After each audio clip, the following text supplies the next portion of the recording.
get to 24. Samuel 15. 22. And to get to verse 2. Samweli aramusubiza ati, mbese Uwiteka yishimira ibitambo byoswa n'ibindi bitambo kuruta uko yakwishimira umwumviye? Erega kumvira kuruta ibitambo, kandi kwitonda kukaruta ibinure by'amasekurume y'intama, kuko ubugome busa n'icyaha cy'uburozi, kandi mudakurwa ku ijambo asa n'uramya ibishushanyo na terafimu.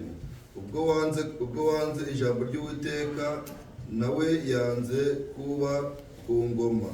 Sawuli abwira Samweli ati, naracumuye ubwo nishe itegeko ry'Uwiteka n'amagambo yawe, kuko natinye abantu nabumvira. But Samuel replied, what is more pleasing to the Lord, your burnt offerings and sacrifices, or your obedience to his voice? Listen, obedience is better than sacrifice, and submission is better than offerings, the fats of rams. Rebellion is as sinful as witchcraft, and stubbornness as bad as worshiping idols.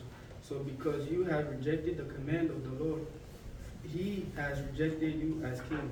Then Saul submitted to Samuel, yes, I have sinned. I have disobeyed your instructions and the Lord's command, for I was afraid of people and did what they commanded. Amen.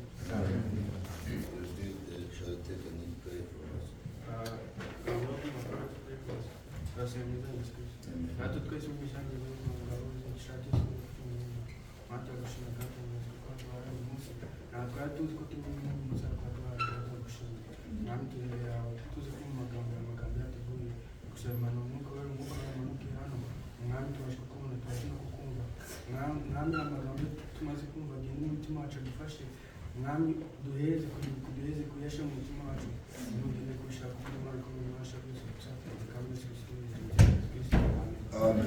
Turashaka kwicara. Turi kumwe. Twongeye kubasuhuza mu izina ry'Umwami wacu Yesu Kristo. Tunejejwe n'uko Imana turinze, namwe ikabarinda.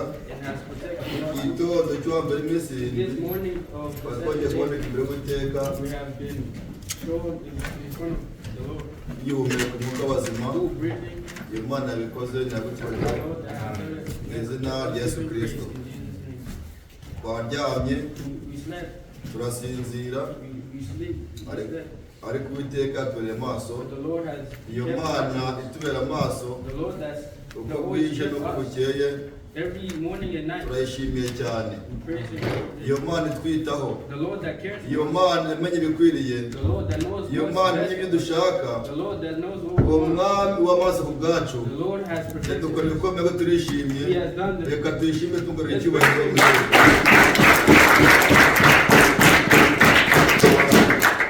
Uwiteka niwe uduheka. Uwiteka ni uheka abakecuru, agaheka abasaza, inkumi n'abasore akabaheka. Umubyeyi arabyara agaheka umwana, ariko igihe cyagera umwana ntawe agihekwa, umwana agatangira kugenda, umwana akabaho, umubyeyi akamucutsa. Ariko Uwiteka aguheka ukiri mu nda, agatuma ababyeyi bakubyara neza. Uwiteka niwe utuma uvuka neza. Uwiteka akakurera, Uwiteka akaguheka, Uwiteka akakugaburira, Uwiteka akakwambika. Uva uruhinja kugeza ushaje, Uwiteka nagukura ku mugongo we, ahora agufashe mu biganza bye. Kuko uvuye mu biganza by'Uwiteka twashira. Reka dushimire iyo Mana uko igira neza. Amen. this day, tugatse ko mu magambo y'Imana came back to hear ariko the word nk'uko of bamwe God. bagiye bisubiza neza So we hear ubushize twari aha ngaha last time we turi ku was magambo meza was hearing a good atubwira word. akamaro ko gusenga It was me atubwira ibyiza byo gusenga. praying. Amen. Amen. Baratwigisha bati And we learned that ntitukarambirwe let's not give up. dusenge iteka Let's pray kugira ngo constantly tubashe so that kuguma mu nzira we can stay in the y'ijambo lane ry'Imana. of the Lord. Amen. Dusenge iteka Let's pray constantly ntiturambirwe and let's kuko not give up. kuko amasengesho Because prayer ahindura ibintu. changes. Hari abantu bavuga ngo ibintu byose biba nk'uko Imana bipanze, They say, oh, ariko reka mbabwire ngo iyo usenga when you pray, uhabwa imbaraga, you get strength. iyo usenga When you pray, ubona amavuta, you get iyo anointed. iyo usenga When you pray, ugira amahoro, you get iyo usenga when you pray, ubona imigisha. you have. Hano hari ijambo rya mwene data Hear this word. William Mario Branham, Branham, ntabwo turarisoma you're not gonna read ko ni ijambo yitwa ariko ntiwasha kandi risoko ikinyarwanda it. Anyways, we can read it. ryakuye mu cyongereza But barikura mu giswahili in babishyira mu kinyarwanda in Rwanda, kandi babishyira no mu kirundi and kugira ngo twese tujye tubasha kumva so that also amagambo y'Imana. you may hear the word. Ntazajye umuntu weregura ngo ntabwo yumvise. Amen.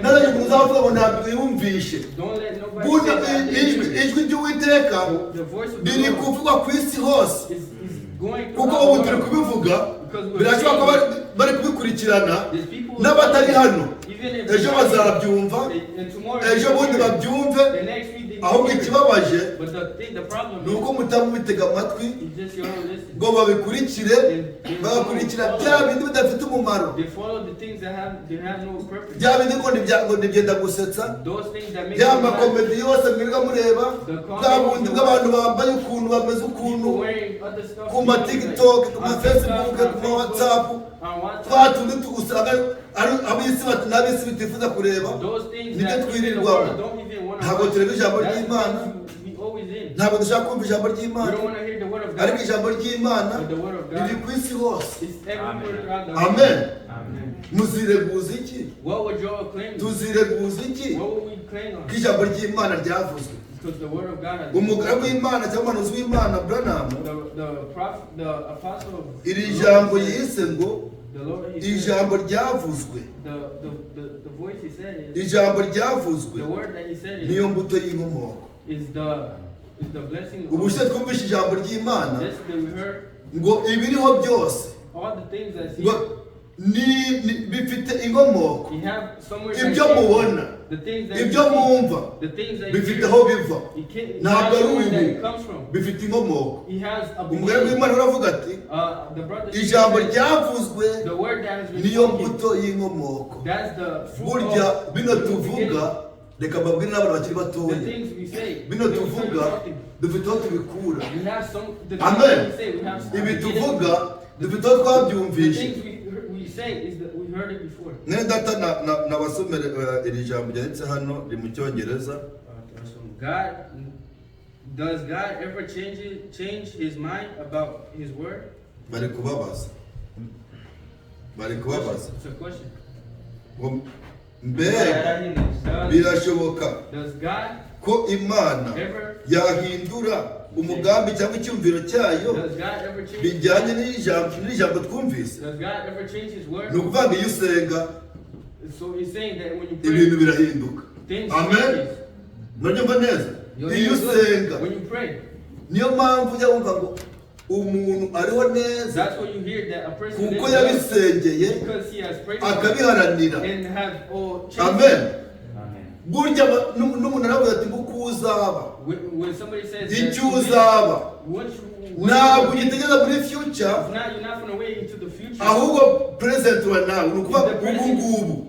At this time right now, Uyu mwanya urimo this present time right now, hari present, there's a hakaba present, tense, hakaba na future. Ni there's ukuvuga future. none, Now, ni ukuvuga ngo ukaba ni ukuvuga ngo ubu ngubu turi muri iki gihe, right now we in this ariko kino time, gihe but in this hari time, ikindi gihe kizaza. there's another time Ese that's none going to nimba uri kwifuza kuba neza muri iki gihe, come. If you're going to be a different person, bizakugeza mu gihe kizaza. so when he put you in the future? cyangwa ni iby'akanya? Or is it in this month? Niba udashaka iby'akanya, if you don't want the things ukabashaka ibizakubeshaho muri gihe kizaza, and you want the things in the future, bisaba kubiharanira, you have to chase bisaba kubikorera, you have to work for it. kujya mu ijuru To go in heaven, bisaba gusenga. you have to pray. Amen. Imana umugisha God bless you. mu izina rya Yesu Kristo. Jesus' mighty name. Ndambere twumvishe amagambo meza, Before we heard the turi word of God, gutangira uyu mwaka, starting this turababwira year, ati we told you, turabasaba we asked you wifuze and asked kuba intangarugero to be an example, nziza a good example muri bagenzi bawe. in Murabyibuka? your peers. Kuba intangarugero To be an example ni byiza, is good. buri muntu wese akakureba, Everybody can see you. akakwifuza, And you want akagushaka, and you want akavuga ati cyakuba runaka. I want to be like this. Kubera iki? Why? Yavuga ibyiza He says that biriganwa, good kandi you get better. ibyiza The good things birifuzwa. and you get wanted. Nta kosa uzaba ukoze, There's no nta cyaha uzaba ukoze, you niwifuza ibintu byiza. if you want the good things. Iyo wifuje icyiza, If you want uragiharanira, for good things, you ukabishaka mu nzira you nziza, chasing good ukabikora paths. mu nzira nziza. Chasing good Amen. things. Mwifurije kuba umuntu mwiza, I wish you to be a good ukaba person intangarugero and be an example mu rugo rwanyu, in your home, ku mashuri, at school. ukaba intangarugero. Be an example. Buri muntu wese And everyone akifuza kukwegera who kugira ngo sees you akubaze who want to get close impamvu and ask you bivahe, where does it come umubwira from? ati And you will biva tell mu them. gusenga. And Amen. say that it comes from Imana prayer. twizeye The Lord that ishobora you byose. He is able to do Iyo everything. usenze When you pray, burya uba usaba, you are asking. kandi iyo usabye And when you ask, araguha. and He gives. Ariko twireka twihutire mu magambo y'uno munsi, But let's go iby'Imana mbega aba ari byiza. But the thing Yewe, with iminota God is iragiye. so wonderful. Tuba dufite iminota mikeya, We have a little time. niyo mpamvu tuba tuvuga vuba vuba That's why we kugira ngo turebe nibura ko hari twagira ibyo tubabwira, so we can ko tuba twatumwe n'Imana, iyo tubagize amagambo y'Imana. because the word of God. Iminota iragiye rero, The time is running. ariko dusomye amagambo meza But we have heard ari kuvuga ku bagabo babiri. from two. Aya magambo meza ari kuvuga ku bagabo babiri. He's talking Aya about magambo ari Samuel. kuvuga ku muhanuzi w'Imana Samuel, And he's talking about the akavuga no ku wundi mugabo witwa Sawuli. and another man named Saul. Sawuli nawe yari umwami, Saul was a king. yari imitswe n'Imana, He was anointed by God. ashyirwaho n'Imana, And he was chosen by God. ariko ijambo ryo kubabwira But the word I'm ni telling uko you Samuel today, yakuwe ku Sawuli, yakuwe ku ngoma, Saul came off the Sawuli throne. akurwa ku murimo Saul got off the kubera yanze word kumva ijambo ry'Uwiteka. because he did disobey. Twahereye hepfo ariko yari haruguru. He went down, but going up, Samweli yahawe misiyo n'Uwiteka, Samuel saw God. aravuga ati ibyaha bibaye byinshi, Saul said, none genda urimbure God told him, go and destroy igihumeka cyose, all the living, yaba ari abadayimoni, the demons, abapagani batizera Imana.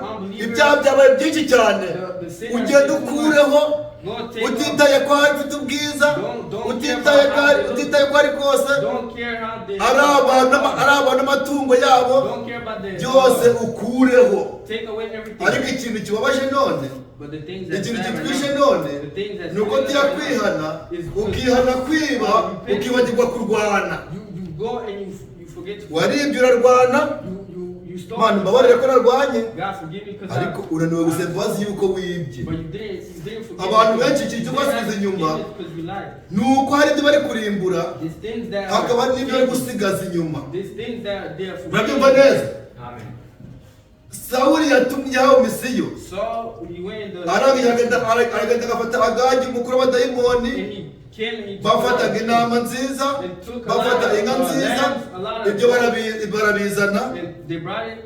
ngo bajye kwitambira Uwiteka. They're going to give it to the Samweli abonye Sawuli, And aravuga ati Samuel Sawuli, saw Sawuli, He said, ko numva uri gutamatama, why are you going and giving ko numva offering? ibintu biri kuvuga, I hear things ibyo talking. bintu ni ibiki? What is that? Ati ni intama n'inka, And he says that's the land abantu barokoye, the people who abantu have bafashe gathered, kugira ngo people that baze picked it up gutambira Imana. so that they can worship Hanyuma Samweli abwira Sawuli And ati, then Samuel told Saul, ese wibaza ko So you Imana yishimira ibitambo so do you think kuruta umwumviye? So that you think God Kuko wanze kumvira Imana, the offerings kuko wanze kumvira Imana, because you didn't obey the nayo igukuye ku ngoma, the Lord has nayo igukuye ku murimo, the Lord has nayo ikwatse misiyo yaguhaye. the Lord Ubu Sawuli ntabwo ukiri umwami saw you not a king kuko wanze kumvira Imana. because you disobeyed the Lord. Samweli amubwira ijambo rivuye ku Uwiteka, The word that comes from Samweli amubwira ijambo rivuye ku Uwiteka.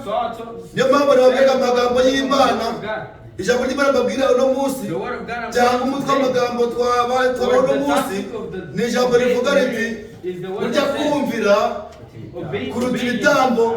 Amen. Tuje kujya kubabwira ino jambo, ntabwo bwa mbere tubyumvise, ariko ndagira ngo mbabwire neza, kumvira biruta ibitambo. Hari abana benshi, hari abantu benshi basuzugura, mugasuzugura ababyeyi banyu, ariko kurama kw'abana no kubaho neza kw'abana nuko ijambo ry'Imana rivuga ngo mwumvire ababyeyi banyu.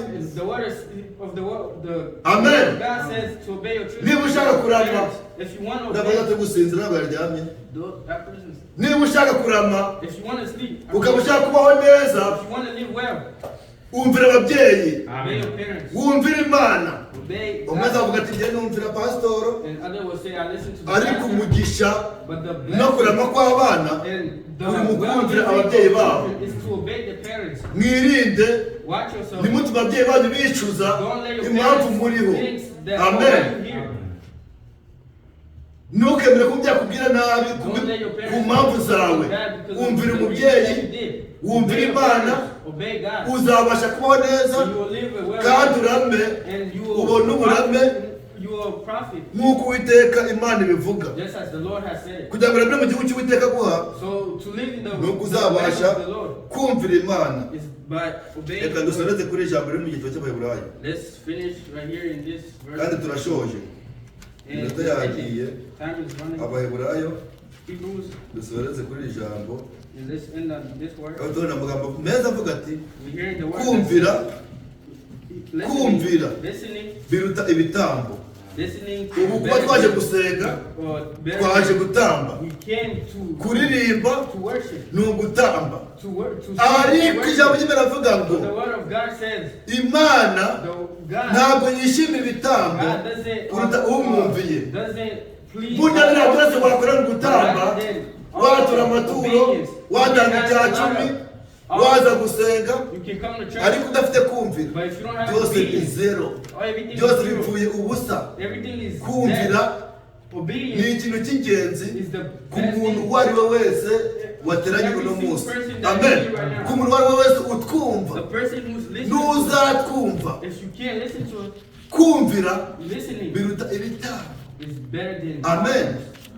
Samweli yari umwami, babe Sawuli yari umwami, ariko aciwe ku ngoma, akuwe ku murimo, ntakibaye umwami kubera iki? Kumva ko Imana ivuze Sawuli, guciwe ku ngoma, guciwe ku ngoma, kuko wanze kumva, ugakora ibyo abantu bashaka. Nibyo twishimira gukora ibyo abantu bashaka, tujya twishimira gukora ibyo abantu bashaka, ahubwo tujye twishimira gukora ibyo Imana ishaka. Amen.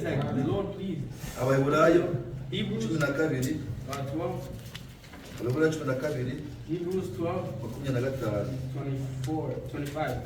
25 kasome nibo hageze 12:25. Be careful that you do not refuse to listen to the one who is speaking, for if the people of Israel did not escape when they refused to listen to Moses, the earthly messenger will certainly not escape if he rejects the one who speaks to us from heaven. Amen. Iri jambo ravuga neza riti ngo mwirinde mutana kumva. Be careful. Muhasome neza abafite Bibiliya. Those who have the Bible, read it well. Ngo mwirinde be careful. Mutanga kumva. Don't hard. Kujya kumvira ni ikintu cy'ingenzi. Listening is a good thing. Niba iri jambo ry'Imana ni imbuzi, niba ushaka kurama, niba ushaka kubaho neza, turi kukuburira, umvira ijambo, umvira Imana, umvira ababyeyi, obey God. Kumvira abakozi. Obey the Nibwo uzabasha kubaho neza. If you want to live well. Amen. Nibwo uzabasha kurama. If you want to. Abaje turababwira iyo imikino. Ugasanga baragirwa n'ibibazo bikomeye cyane. People go in different. Ugasanga bageze muri cyo barafunzwe. Ugasanga abandi bari gukubitwa. Ugasanga abandi babaye homeless. Bari kwirukanka hanze basabiriza. Ntago ari ibibuga. Bafite amaboko, bafite amaguru. Ariko ko abanze kumva bari gutega amaboko hanze. Wama, please. You have $1, please. Help me. God can help you. Ruth. Wamfasha kimara gumugisha. Help me because the Lord bless ari gusaba. He's asking. Byabaye imitagihe. It's been before. Because yanze kumva. Kuko ntabwo yigeze yumva. Yanze kumva. He didn't listen. Niyo mpamvu asaba. That's why I asked you. Nubwo umwanya tujyanye. When you nubwo igihe kigiye. Even though the time is ariko running. ndabasabye. But I'm asking you. Mwebwe mugira ngo ni imikino. Don't byumvisha amatwi gusa. But listen. Bigiye mu mitima yanyu. But also listen with your heart. Kumvira. I told your heart to listen. Ibitambo. Obedience is better than. Ngo mwirinde. Mutanga kumva. Be careful. Iyo ivuga. Ubwo babandi batakize kubera iki? Kuko banze kumva. Iyababuriye iri mu isi kanze twebwe niba dutera umugongo ituburira iri mu ijuru. Yababuriye iri mu isi. Yes, told you when he was in banga kumva. None itarababariye. If he didn't forgive them. Kanze ngo twebwe. So also us. Tutumva. We don't listen. Tugatera umugongo. We pull our back. Ituburira iri mu ijuru.